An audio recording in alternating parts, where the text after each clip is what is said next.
Hey, what's up, everybody? This is your Cosmic Homegirl, and I am trying something new here on my channel. I'm going to do my best to keep up with doing weekly forecasts. Yes, I know I have been on a long hiatus. I'll explain some other time, but I'm going to start doing weeklies. I may just keep it like this and do a voiceover and show you guys the screen that has the planetary activity of the week, has the chart for the week up, and just talk about what the transits are like, what the cosmic weather is like, if you will, and let you guys know what to expect for the week. What's the vibe like? What's the feeling like? So I'll just do a general forecast that includes all signs. It's not separating anything specifically to any sign. It is the feel of the week. Eventually, I'll tweak things, move things around, and maybe just do some things for every sign. But I really wanted to talk about the energy of this week of February 17th through February 24th of 2019. The reason why is because there's like so much that's popping that's very important to discuss. So, first of all, I really wanted to talk about Chiron. Where's she at? Or he, whatever. I don't really know. I think Chiron's a he. Anyway, Chiron right here. This is the asteroid that rules where we can experience our greatest pain, but also our greatest healing. And we can turn around and be a great healer to other people because we have experienced pain in a certain area. Chiron has been in Pisces for a hot minute. I want to say since about 2011, Chiron has been in Pisces. And wherever Pisces is at in your chart, and of course, pull up your natal chart if you can, so you can understand what I'm talking about and figure out what your rising sign is. But even from the sun sign perspective, if you know what your sun sign is, um, Chiron may have some effect on you based on that. Like, for example, say you are an Aquarius sun sign, Chiron and Pisces. Pisces is the second sign from you. So for Aquariuses, Chiron and Pisces has affected your second house of earned income, but also value and how you value yourself, value the material world, your self-worth, and all of that. So that's just an example. But yeah, if you know your rising sign, especially, you will know where Chiron has affected you the deepest over the last several years. Chiron only comes back around to a sign once every 50 something odd years as well. And so when it changes signs, which it will do this week, it is a very important time. It is a time of release of old pain, hopefully for some people. I've noticed with Chiron being at the 29th degree of Pisces, Pisces energy is animal loving energy. I can't tell you how many people I have seen post on social media that I follow that have lost pets within the last like couple of days even. And yeah, like I said, Pisces is associated with animals, of all kind. So this is a release of pain of some sort, or going through some sort of pain that has to do with your pets. My heart goes out to anybody out there that is experiencing this as well. Unfortunately, part of the energy of Chiron is some sort of pain and suffering. So we've all gone through something over the last several years that has to do with Pisces themes, or that has to do with wherever Pisces is at in your chart. So there's a lot of letting go that's going on right now. And I'll just, say briefly, I guess, for each sign, just the general area where you could be letting go of certain pains and hopefully finally healing from them. Chiron did go into Aries for a short period of time. I want to say April of 2018. Actually, we can take a look here. I know people always bag on cafeastrology.com, but I use it for a couple different things, so whatever. So Chiron in 2018, it did go into Aries for a short period of time. So it went into Aries in the month of April, right here, and then it went retrograde and it went back into Pisces in September. So from April through September of 2018, it already touched on the area with wherever Aries is in your natal chart. Okay. But we're finishing up some Pisces pain. And so I'll just tell you the area of life for each sign as I promised. So for Aries people, Pisces is your 12th house. So maybe Aries have really had to let go of something. That's the house of letting go. Um, Maybe they've had to, get more in tune with spirituality, the spiritual side of life. Maybe you've had to be more in tune with yourself, your self-care, you taking time away from everyone else to just really tune into the vibrations of the universe or whatever. Just get in tune, like tune out the physical world, Aries, and tune into the spiritual. For Taurus people, Chiron and Pisces, there could have been something with your friends, your friendships, or sense of belonging here in the world, your networks of people. Maybe you went through some things. Maybe you lost some friends. Maybe you figured out that you don't belong in certain groups and it could have affected you in a certain way, but it helps you to grow from it. Maybe you did find your group of fellow aliens. That's what I always say with the 11th house. Maybe Taurus people, you did find them. And it helped you to heal with your sense of belonging, like if you lacked in that area. For Gemini people, Chiron in Pisces was affecting you with your 10th house, which can deal with career. Maybe a lot of Geminis could have gone through some changes and some things with career, like I don't really know what direction to go. I don't know where I belong. I don't know where I stand. I don't know what my title is. I don't know what my place in this world is. But also the 10th house does deal with parental figures, especially fathers. So a lot of Geminis could have gone through some things with their own fathers, like healing from father issues, daddy issues, stuff like that. Okay, so for Cancer, Chiron and Pisces was in your 9th house. So you guys are healing from something to do with your beliefs. It could be spirituality. It could be religion. Maybe some of you Cancers wanted to travel a lot. Maybe you were wandering around the world, or your state or your country or whatever, trying to figure out where you belong, where's home. Maybe you wandered around and then you finally figured things out. I know a Cancer person that that definitely applies to. But maybe you could have had some issues with documentation for you to be a citizen somewhere that is foreign to you. Just something to do with travel and foreign. Maybe you finished your education or something in that area for Cancer people. And then for Leos, Chiron and Pisces, you're wrapping up something to do with a lot of emotional stuff, Leo, actually. The 8th house, it is soul to soul bonds with people who you really let in and you trust on that really deep level, and who you bare your soul to, your body and everything to. So a lot of Leo people could have been going through things where they're trying to figure out who are the right people for them to let that wall down. Some of you Leos, it could be some joint finance stuff, or maybe a lot of you guys went through a divorce and separation of your assets with another person, or separation of your soul to soul bond with someone. For Virgo people, Chiron and Pisces, you guys are wrapping up some old pain that has to do with relationships. Just relationships in general. You know what I'm saying? It could be anything. It could be, wow, actually I know a lot of Virgos that went through some relationship stuff. Virgo risings especially. And now you're letting go. Maybe you've learned a lot about what love really is, who you should really give your time and everything to. And maybe the victim savior role stuff, that Virgos can get caught up in a lot. Maybe you guys are healing from something to do with that. Some of you guys could have gone through divorces, separations, engagements, breakups, and all that.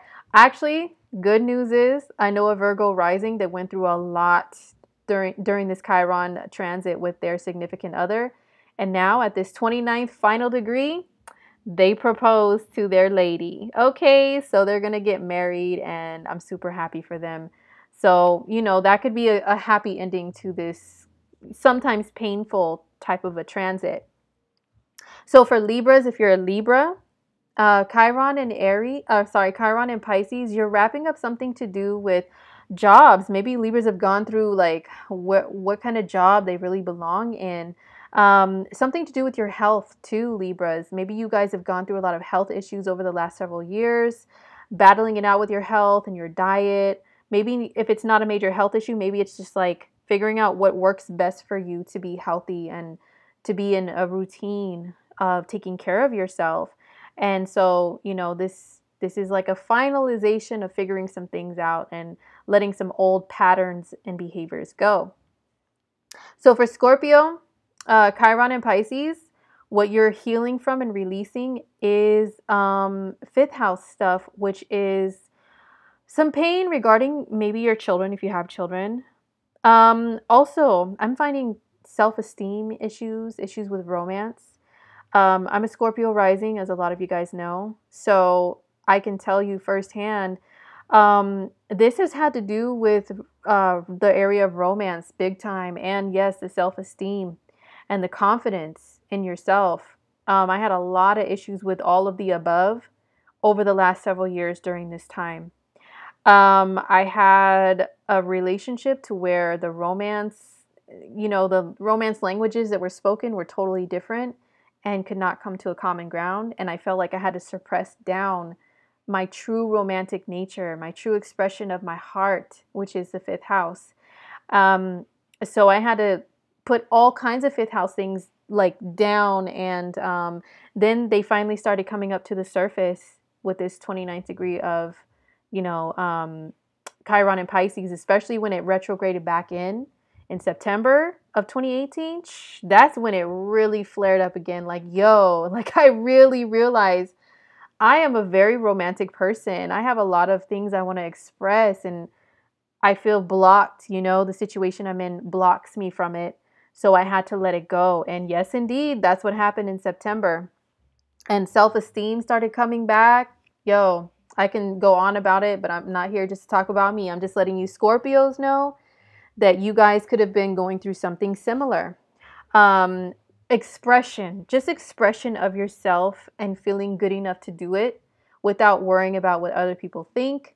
Just the freedom to do that. You guys could have been going through some things. Now is the time of release, okay? For Sagittarius, Chiron and Pisces has been in your fourth house.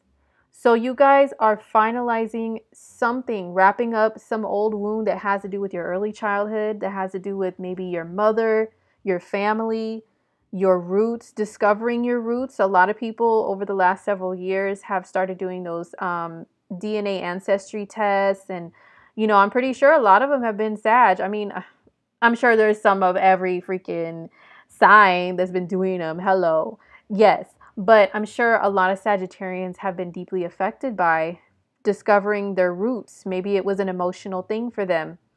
Just healing something to do with family, letting go of some old pain from the past, some emotional pains from the past, even that don't have to do with family. Figuring out where's home. Sagittarius have been going through that too. I do know a Sag rising that has finally figured out where's home to them, at least for the moment, because you guys are some traveling nomads. And that has been a thing, for them, going back and forth to different places, different countries and everything. And now they're like, I want to settle where I'm at. So this is kind of figuring that out for some Sag people. If you're a Cappy, Chiron and Pisces, you are wrapping up some third house stuff, which is also, third house can deal with your early years as well.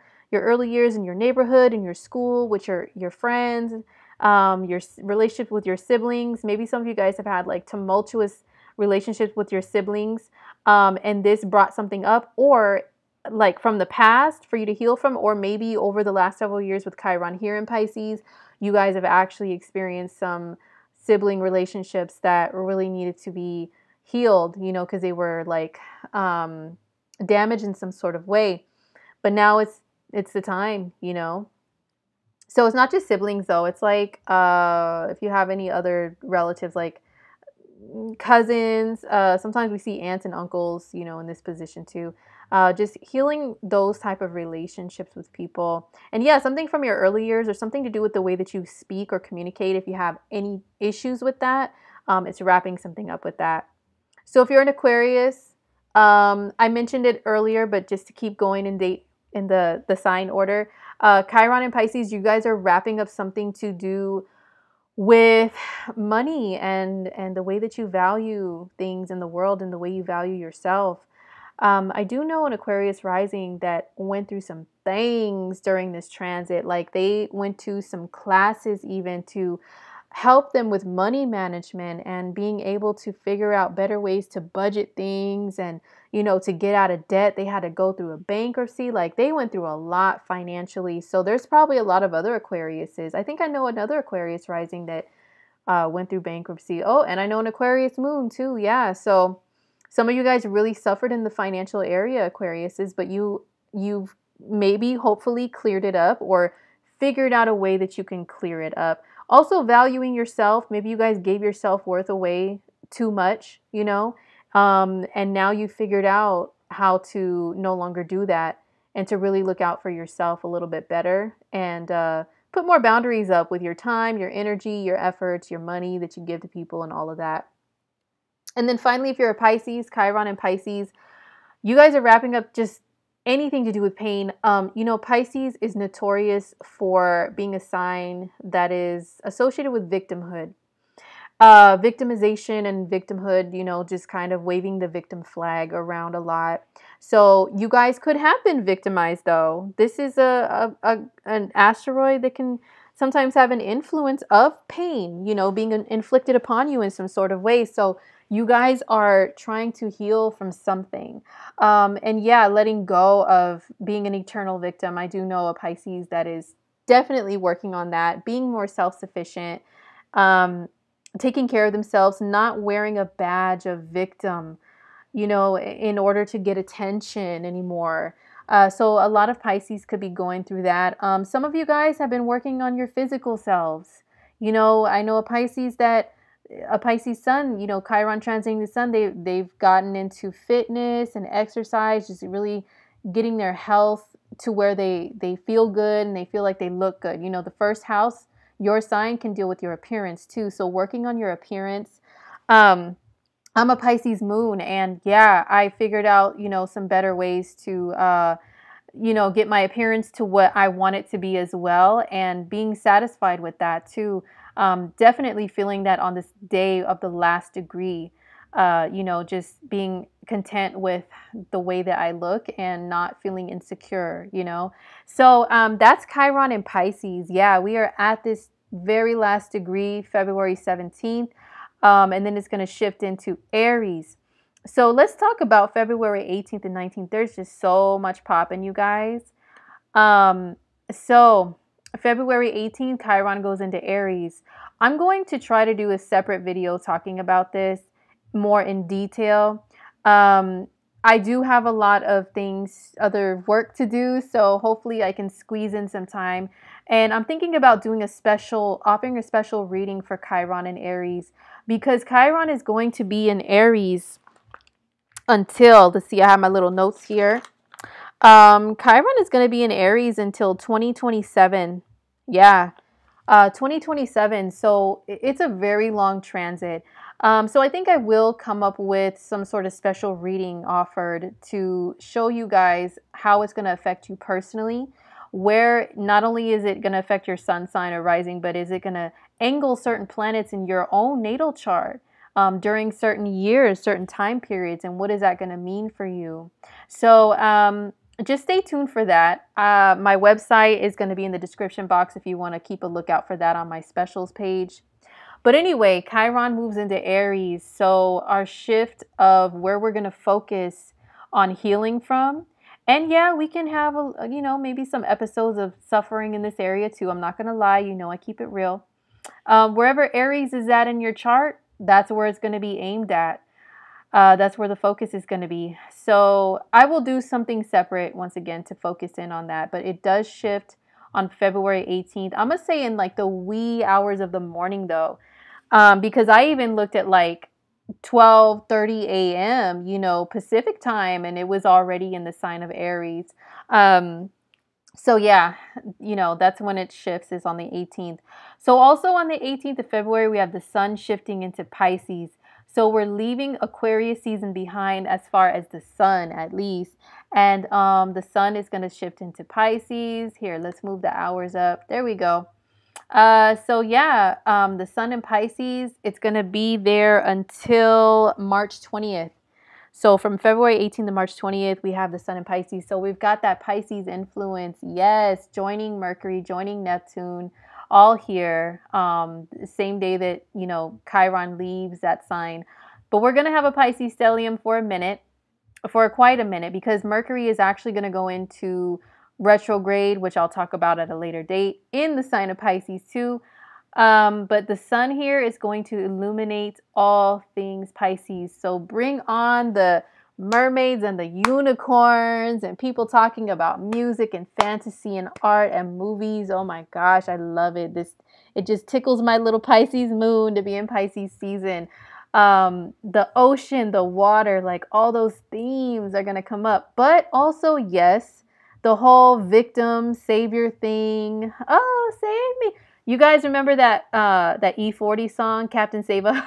I want to be saved. Yeah, that totally makes me think of a Pisces on the darker side of Pisces, like wanting somebody to always be their savior, to always throw them a life raft and, rescue them and stuff like that. But anyways, the sun in Pisces is going to just illuminate beautiful, magical, mystical things for us, being more in tune with spirituality, being more accepting of all that is unseen, but is still real and felt and understood and heard. Pisces rules nonverbal communication, telepathy, reading people's energy, just feeling it, picking up on it, and knowing and trusting what it is that you feel. Psychic abilities, psychic work, all of that stuff is very much Pisces. Also animals, as I had mentioned earlier. I'm like, oh, I did notice a lot of people losing their pets right now, and that makes me sad, especially as a Pisces myself, Pisces moon. But yeah, being more connected to animals. Pisces energy, it rules being able to communicate with animals, being such a gentle soul that animals come up to you in with their gentle ways. I always find the people who have placements in Pisces, a heavy Pisces or 12th house influence or Neptunian influence in their chart, animals just seem to like wander up to them, and talk to them, and not really bark at them or bite them very much. They calm animals down, and they can kind of talk to animals, even in their minds. Yeah, it's some trippy stuff, but it's absolutely true. So Pisces energy is very connected with all that. It's connected to charity, being charitable, being very empathic, being very vulnerable. What else can I say about Pisces energy? Just bask in the mystic waters of Pisces season, and make sure you take some time to tune the world out and tune into movies, music, books, reading things about fantasy, spirituality. Get more in tune with whatever spirituality you are a believer of, or you practice, or whatever. Meditation, your dreams will be more vivid too, especially if you are a Pisces yourself, or if you're an Aries, because this is in your 12th house of dreams. Yeah, just the Pisces season is going to be more in full effect. Okay, speaking of, we also are going to have Mercury and Neptune in a conjunction with one another. Well, it's already been building, but as you see here, it's at that, when they're at the same degree, that's when we really count it as a conjunction. But it builds up, though. It builds up over a few days. So, like, look, even if we go back a little bit, even Mercury at like the 11th degree or whatever, it's still pretty close to Neptune. So we've already been feeling it. Since Mercury is communication and it's how we speak, when it's in a conjunction with Neptune, in the sign that Neptune rules, it's like double the Piscean energy. It's so strong. We all speak in very Piscean ways. poetry just flows from our mouths, you know, or just saying things in very expressive, creative, poetic ways. Also, if you are someone who is an artist who uses your voice or your hands to create music or any type of art, this is a transit that is super potent, that brings out the best art. If you draw, if you paint, if you write music, if you play instruments, if you DJ, anything like that, if you use your hands for dancing, this transit is going to bring out your best. So just zone out, man. Just zone out the practical world and zone into all your creative stuff. If you're not an artist, but if you are an escapist, like if you do like to drink, you like to smoke or whatever, you're going to be really in your zone. Also, February 18th, especially, February 19th, you know, we've still got it very close. Probably more early in the day. It's like at the, you know, within a conjunction. But yeah, zone out, you know what I'm saying? But a couple of warnings with Mercury conjunct Neptune here in Pisces. So Pisces, it does rule also losses. It rules losses. So you can lose track of things. You can lose track of material items. Mercury can rule information. You can lose track of your information. Someone can steal your identity. I think I already saw someone post something about Jeffree Star suffered some identity theft. I'll have to go look into it. It was only a headline I saw really fast, but yo, like I said, you know, this conjunction has been building already. So it's super potent on the 18th, the 19th, but there's already the effects that have been seen, felt, heard, and so on. So protect your information, because this is in a sign that can rule deception. Okay, and Neptune can be very deceiving. It can weave a fog away over the truth and over boundaries. And so people may not, I always notice when there's transits to Neptune, people don't see the boundaries between themselves and other people's property or other people in general. And so that's what they'll do is, you know, there's a higher rates of theft when there's transits, heavy transits to Neptune. So protect your vehicles. You know, Mercury can rule driving and your vehicles, so protect those. Protect your credit card information, your phones, because it can rule communication and communication devices. Don't just leave your stuff any old place. You know what I'm saying? Like, there's just some precautions that have to be taken. Also, since Mercury rules the mind, Neptune is very foggy. It's very confused a lot of times. Be careful driving. Be careful walking. Any type of moving around, taking a short distance, you know, trip or something. Where you're in control with your hands or just whatever. If you are traveling at all, you may have a tendency to get lost easier than usual. OMG. And be kind of dingy and just like, you know, end up somewhere totally different than where you were aiming to go. You can lose track of time, like I said earlier, lose track of your thoughts. So that's the warning with Mercury conjunct Neptune and Pisces. Protect your stuff, you guys. Protect your stuff for real. And also, watch out for liars. You know, people can just really try to weave webs of deceit with their words during this time. I'm telling you, a lot of you may be looking at your man or your lady or whatever with with a side eye after I say that. Like, is this really the truth? But no, listen, people do tend to be more deceptive under these transits and just lie, fabricate stories. You know, Mercury conjunct Neptune is a great storytelling energy if it's for the sake of creativity or something productive, but still, people can just straight up just really make up some stuff and really try to pull the wool over your eyes, like the old saying goes or whatever. And also, we may tend to see others with quote unquote rose-colored glasses during a transit like this too, to where we're not seeing their flaws. You know what I'm saying? When we should be seeing their flaws. So that's Mercury conjunct Neptune.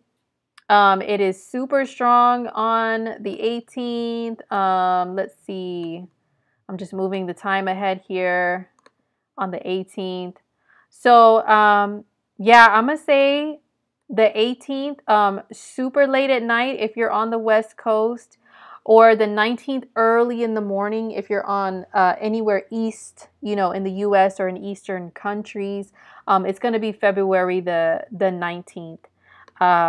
That it's the strongest of the Mercury-Neptune conjunction. All right, so I also wanted to talk about Venus and Saturn being in a very tight conjunction with one another too. This is going on. Oh, let's see. Let me skip ahead. Okay, so Venus conjunct Saturn. Okay, here we go. February 18th also.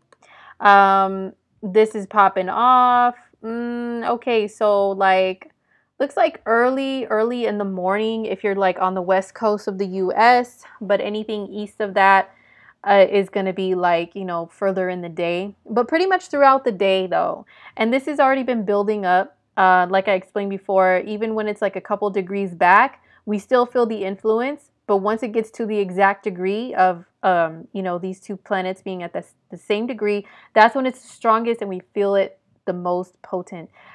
So Venus is value. It's our material world. It's beauty, love, vanity. It's all the things that we love in this world and that make us feel good. And, whatever caters to the five senses is also Venus. So Venus is money too.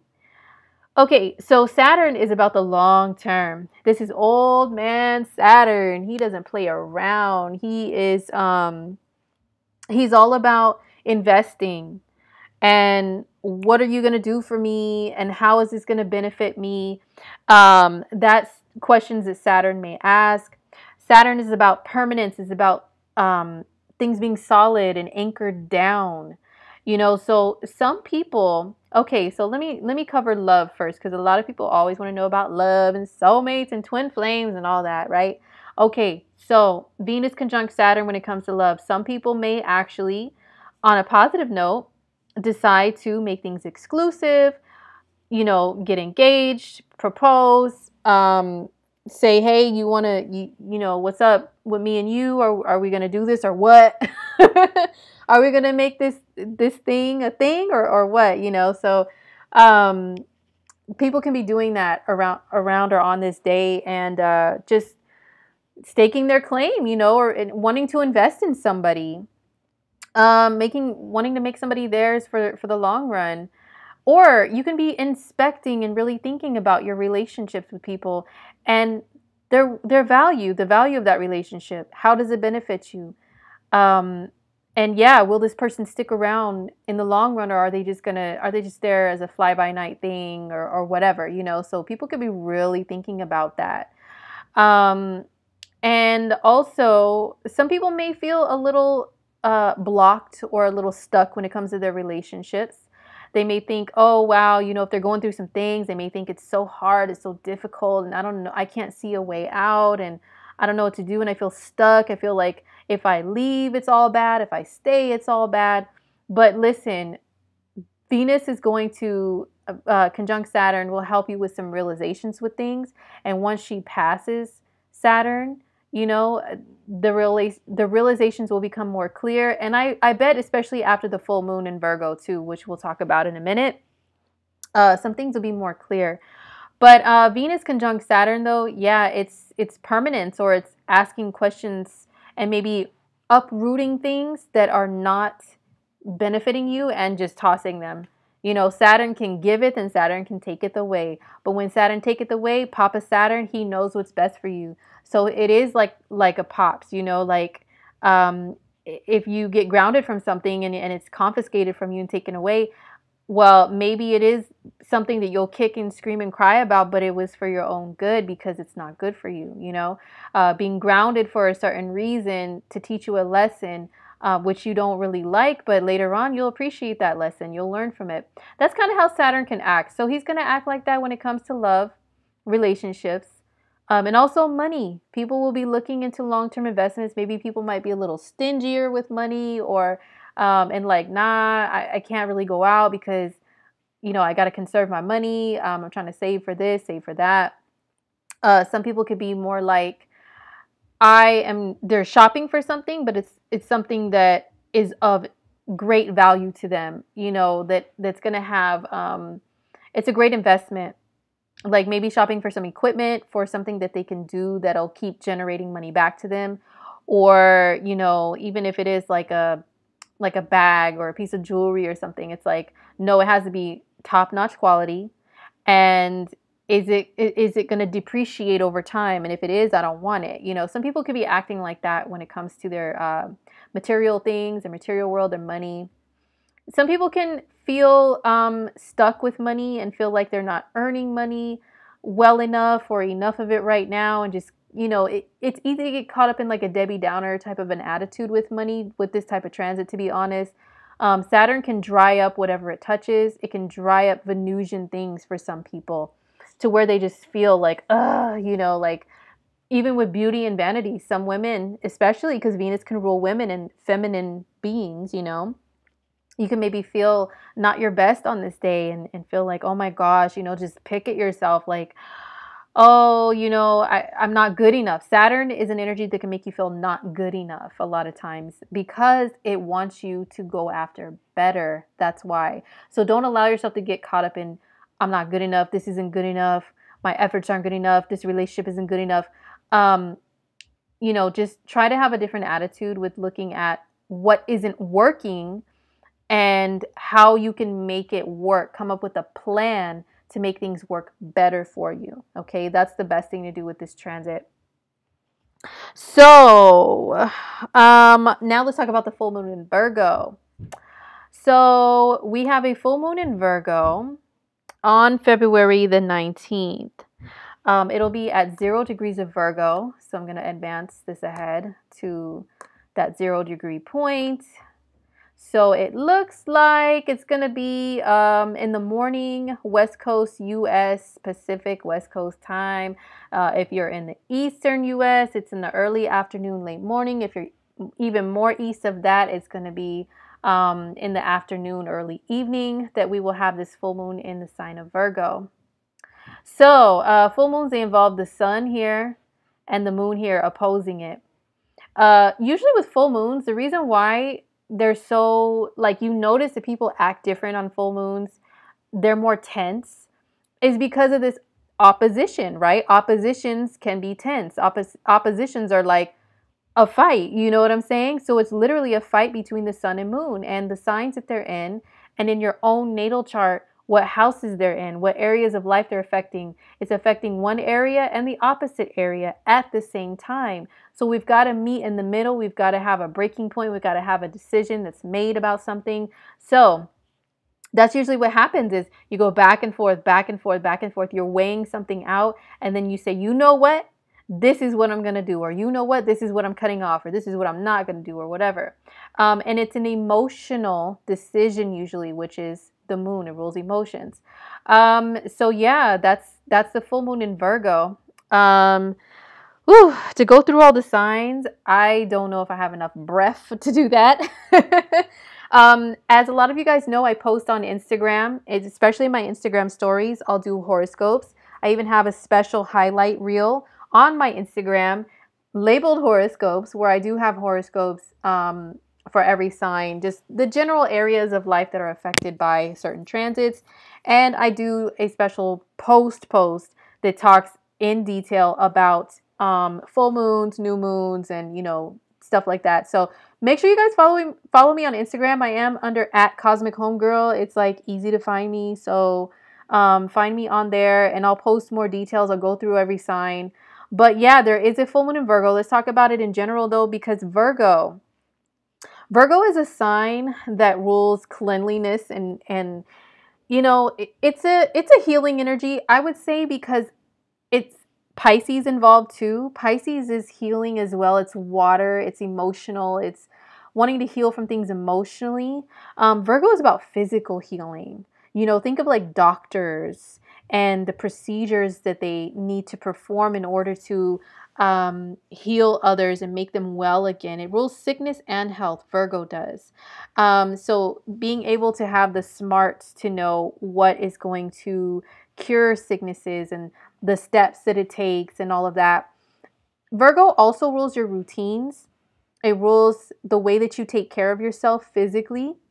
and you take care of your physical environment around you every day. That can mean your room, your house, your car, your desk at work, whatever. Virgo rules the things that you do frequently and routinely to take care of all of that, right? So with the full moon here, there's something that you need to heal from. And Chiron leaving Pisces and stepping into Aries can definitely tie into this too. There's a new Pisces energy that's stepping in with Chiron not involved for once. So, whatever area I mentioned for you by sign earlier, that can also have an effect on this full moon. It's that area and the opposite area. So, anyhow, maybe there's something this is a really good full moon, you guys, for doing something that has to do with Virgo. Like, if you want to change your diet, you want to change your exercise routine, or maybe you don't exercise, you want to step into, working it out, you know what I'm saying? And getting your body right. Like, let me tell you, Virgos, especially Virgo risings, oh my gosh. A lot of you guys have the best bodies, let me tell you, because you guys are always perfectionists about your physical body. I will find a lot of like Virgos and Virgo risings be gym rats, or always like doing something physical, making sure their physique is just perfect and tight. So, yeah, even if you're not a Virgo at all, just the energy in the air could be making you feel like you need to make a decision about taking care of your physical body. That can mean working out. That can mean your diet. Virgo does rule diet. If you have an illness or an ailment or something that's ongoing, it's figuring out what to do to heal that and to keep it, under control or something going forward. Virgo energy, yes, it is about perfection, and Pisces energy could be about that too, about the fantasy aspect of perfection and idealism. And Virgo is about perfecting things too and wanting everything to be perfect. So there's a theme of that's in the air with this full moon of, maybe accepting the balance between accepting flaws and not accepting things that are red flags. Pretty much this opposition, this axis can deal with. When to let things slide and when to say, oh no, that is something I will not tolerate because it's on my list. Virgo's in their list, right? It's on my list of things that are just a no-no in my life, So figuring out that axis, this is the mind, body, soul, care, self-care axis. So definitely a self-care connection to the spirit realm and believing, in what is unseen but is felt, it's heard, it's real, and what is tangible and in front of us, that is real. Balancing out your beliefs and stuff like that could be a part of this full moon. This full moon, it makes a great aspect to Mars. Mars is in Taurus here, in fellow Earth sign. The moon is at 0 degrees of Virgo. Mars is at 3 degrees of Taurus. So they make a good aspect to one another. So whatever comes up with the full moon, Mars is supporting it in a good way, which is helping you to perform the necessary steps and actions to change something, to heal from something. And Mars in Taurus, it moves slowly but surely, and it's calculated. And since it's a fellow Earth sign, this is calculating as well. So it's very supportive of this full moon. So it's calculating, but it's still very action oriented. Like, you know what? We're going to make a plan, but we're going to definitely execute it. It's not just going to be something that's in our heads and, we're always worried about, but we don't really do anything about. No. We're going to actually do something, which is Mars. Just do it is Mars, right? So that's the full moon in Virgo on the 19th. And then the rest of the week, we just still have those energies that I talked about lingering around. There's nothing else that's super duper major. These are all things that are a huge part of this week, February 17th through the 24th. So yeah, I hope this was helpful to you guys. I know I talk a lot. Don't forget to follow me on Instagram once again, to where I'm more active with posting horoscopes and updates and everything. And if you would like a reading of any type, my information is below. My website, indigomoonastrology.com, is there.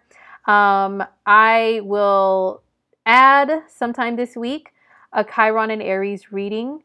And you guys just stay on the lookout for that. It'll be on my specials page, all right? So take care, you guys. Have a really dope week. It's very healing and releasing. Big time this week, you guys. Big time. There could be a lot of emotions involved because of the full moon and then this, very emotional sign that Mercury is in. Neptune rules water. The tears may flow, but just let them. And don't forget your value and your worth. You'll be examining that big time with this Venus and Saturn thing too. So anyway, you guys, take care, and I shall see you guys next week. All right, peace.